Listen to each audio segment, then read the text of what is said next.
Здравейте, приятели! Сега ще ви покажа картите Yu-Gi-Oh, които закупих преди малко от магазина. Това е кутия само с бели карти. Ето, вижте я. Това е кутията. Разгледайте от всякъде. Съжалявам, че от всякъде се чува шум, но има ремонт. Аз трябва да снимам. Ето това е. И нека да започнем с отварянето.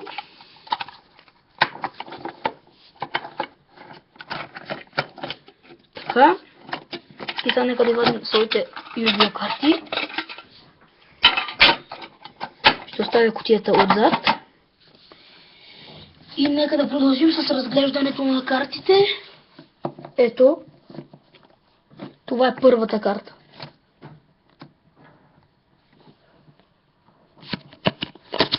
Това е втората.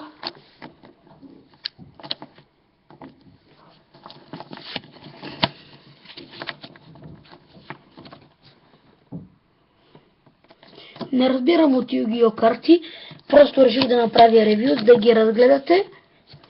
Тук мисля, че се паднали абсолютно само бели и шансът да се падне друга карта е много малък.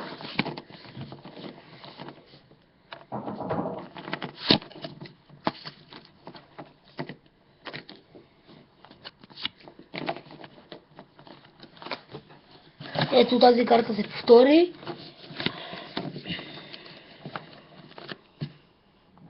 Ето. Продължаваме с ревюто. Тази карта среща абсолютно много редовно. Ето я отново. Ето я отново. Вече до тук я виждахме трети път.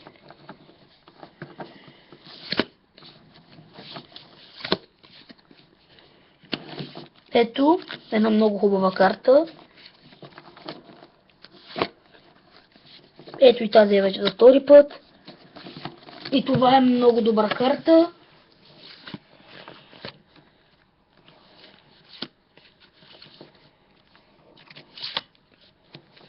Това е една от любимите ми Yu-Gi-Oh карти.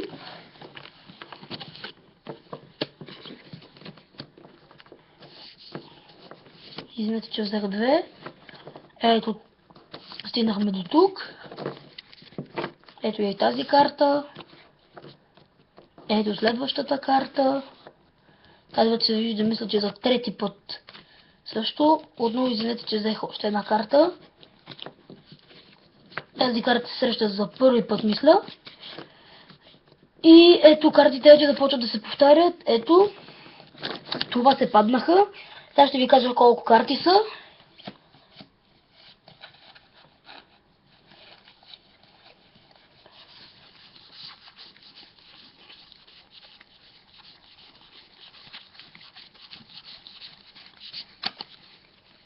Тук са 30 карти. Ето. Това е тестето с бели карти, което ми се падна. Тези карти не струваха много пари, бяха доста прилична цена. Няма да кажа точно колко, но ще кажа, че беше под 6 лева. Около 6 и над 5.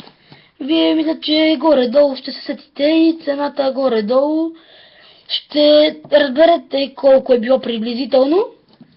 И това искам да, който ще покажа за този клип. Сега ще пребера картите, отново ще направим ревю на кутията.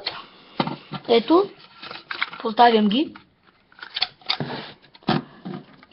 Ето, така изглеждаше кутията, имаше и в други, но аз избрах точно тази и извадих много голям късмет, само бели карти се паднаха. Това е, което искам да ви покажа за този клип. Надявам се, че видеото ви е харесало. Ако е така, харесайте и коментирайте. И ако искате да продължа с тези видеа, се абонирайте за канала ми в YouTube. Благодаря за гледането и до скоро!